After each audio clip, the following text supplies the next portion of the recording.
Carrie Fisher Biography. 1956 to 2016. Carrie Fisher became a cultural icon after starring as Princess Leia in the Star Wars movies. Her first novel, Postcards from the Edge, was published in 1987. Who is Carrie Fisher? Actress Carrie Fisher shot to stardom with her role as Princess Leia in Star Wars, and its sequels made her famous. She struggled with alcohol and drug abuse in the 1980s, but came back in 1987 with her hit book Postcards from the Edge, which she adapted into a movie starring Meryl Streep. She went on to play supporting roles in films and was a prolific author and screenwriter. Fisher reprised her role of Leia for Star Wars, Episode 7, The Force Awakens in 2015. Fisher died on December 27, 2016, just days after suffering a major heart attack. She was 60 years old. Early life and Star Wars. Actress and writer Carrie Fisher was born on October 21, 1956, in Burbank, Los Angeles County, California. Her father was singer Eddie Fisher and her mother was actress Debbie Reynolds. In one of Hollywood's scandals, Fisher left Reynolds when Carrie was 2 years old for actress Elizabeth Taylor. At an early age, Fisher showed an interest in books and writing poetry. She eventually followed her famous parents into show business, first appearing at the age of 15 in Irene, a Broadway show starring her mother. In 1975, she made her film debut in Shampoo, starring Warren Beatty, Julie Christie, and Goldie Hawn. But her big breakthrough came playing Princess Leia in George Lucas's blockbuster Star Wars, 1977, opposite Mark Hamill and Harrison Ford. Her role as the smart and wisecracking princess made Fisher a pop culture icon, and she reprised the role in the film's sequels The Empire Strikes Back, 1980, and Return of the Jedi, 1983. In 1980, she appeared in The Blues Brothers with Dan Aykroyd and John Belushi. She returned to Broadway that year in censored scenes from King Kong, and 2 years later starred in the Broadway production of Agnes of God.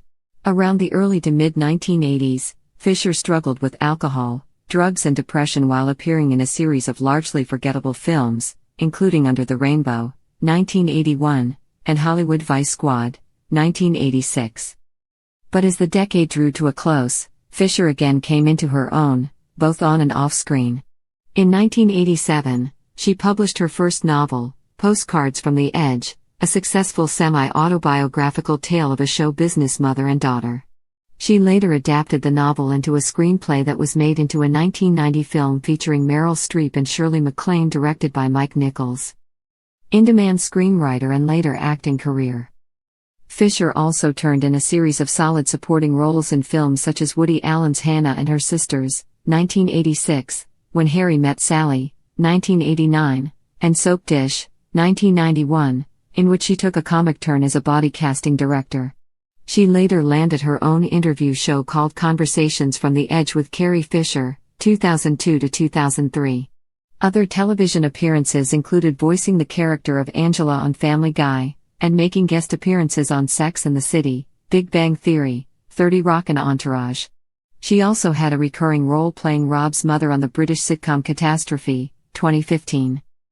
A talented screenwriter, Fisher helped revise many Hollywood scripts, including Sister Act, 1992, Outbreak, 1995, and The Wedding Singer, 1998, among many others.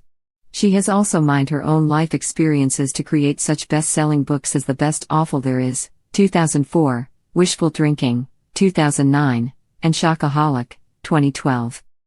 Fisher also returned to the film franchise that made her famous, appearing in Star Wars, Episode 7, The Force Awakens, along with Ford and Hamill. The film, directed by J.J. Abrams, opened in the United States on December 18, 2015, and broke an array of box office records, earning more than $247 million domestically in its opening weekend.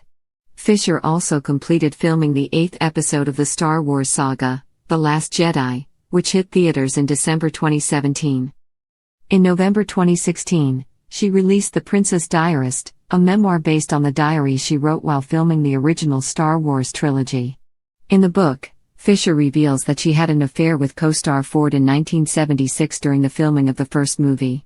She later won a posthumous Grammy in the Best Spoken Word Album category for her reading of the book. Death and Legacy. The outspoken author and actress remained busy with multiple projects until she suffered a massive heart attack while on a flight traveling from London to California on December 23, 2016. She was administered CPR and rushed to a hospital upon landing in Los Angeles, where she was reported to be in critical condition. Fans around the world sent their support to Fisher on social media using the hashtag May the Force be with her. 4 days later, on December 27, 2016, Fisher died at the hospital at the age of 60. A spokesman for Fisher's family released a statement on behalf of her daughter Billie Lourd. She was loved by the world and she will be missed profoundly. Our entire family thanks you for your thoughts and prayers. Her mother, screen legend Debbie Reynolds, also posted a message on Facebook. Thank you to everyone who has embraced the gifts and talents of my beloved and amazing daughter. I am grateful for your thoughts and prayers that are now guiding her to her next stop. A day after Fisher's death, Reynolds died.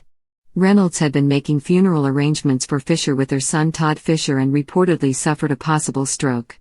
According to TMZ, her son said hours before Reynolds was rushed to the hospital she told him, "I miss her so much.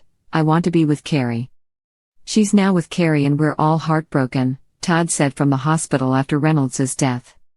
A private memorial was held for Fisher's family and friends at Fisher's Beverly Hills home, which is located on a property she shared with Reynolds, on January 5, 2017. In addition to Fisher's daughter Billie, brother Todd, half-sisters Jolie Fisher and Tricia Lee Fisher and her beloved French bulldog Gary, celebrity friends in attendance included Penny Marshall, Meg Ryan, Richard Dreyfuss, Buck Henry, Candice Bergen, George Lucas, Ellen Barkin, Ed Begley Jr., and Gwyneth Paltrow. Actresses Meryl Streep, Tracy Ullman, author Bruce Wagner and comedian Stephen Fry were among those who eulogized Fisher. Streep also performed one of Fisher's favorite songs, "Happy Days Are Here Again," according to People magazine. Fisher was cremated and her ashes were placed in an urn shaped like a Prozac pill. Reynolds was laid to rest the following day at Forest Lawn Memorial Park in Los Angeles, where she was buried with some of Fisher's ashes. Carrie's favorite possession was a giant Prozac pill that she bought many years ago. "A big pill," Todd Fisher told Entertainment Tonight. "She loved it, and it was in her house, and Billie and I felt it was where she'd want to be. We couldn't find anything appropriate. Carrie would like that. It was her favorite thing, and so that's how you do it. And so they're together, and they will be together here and in heaven, and we're okay with that." After Fisher and Reynolds' memorials, Bright Lights, a documentary about their relationship aired on January 7, 2017. The film, which was directed by Alexis Bloom and Fisher Stevens, premiered at the 2016 Cannes Film Festival in May. In June 2017, a coroner's report was released which revealed that Fisher had a mixture of drugs in her system, including evidence of cocaine, methadone, MDMA, also known as ecstasy, alcohol and opiates, when she suffered cardiac arrest. The report noted that sleep apnea and other undetermined factors contributed to Fisher's death. Her daughter Billie addressed the findings and her mother's open struggles with addiction. "My mom battled drug addiction and mental illness her entire life," she said. "She ultimately died of it. She was purposefully open in all of her work about the social stigmas surrounding these diseases. I know my mom, she'd want her death to encourage people to be open about their struggles," she added. "Seek help. Fight for government funding for mental health programs. Shame and those social stigmas are the enemies of progress to solutions and ultimately a cure. Love you, Mombi."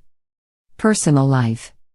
Fisher had one child, daughter Billie Catherine Lourd, from her relationship with agent Brian Lourd. She was also briefly married to singer-songwriter Paul Simon in the 1980s. Fisher was open about discussing her diagnosis of bipolar disorder and struggles with drug addiction. In 2016, Harvard College presented Fisher with its annual Outstanding Lifetime Achievement Award in Cultural Humanism, highlighting that her forthright activism and outspokenness about addiction, mental illness, and agnosticism have advanced public discourse on these issues with creativity and empathy. When accepting the honor, Fisher told the audience, "I've never been ashamed of my mental illness, it never occurred to me. Many people thank me for talking about it, and mothers can tell their kids when they are upset with the diagnosis that Princess Leia is bipolar too.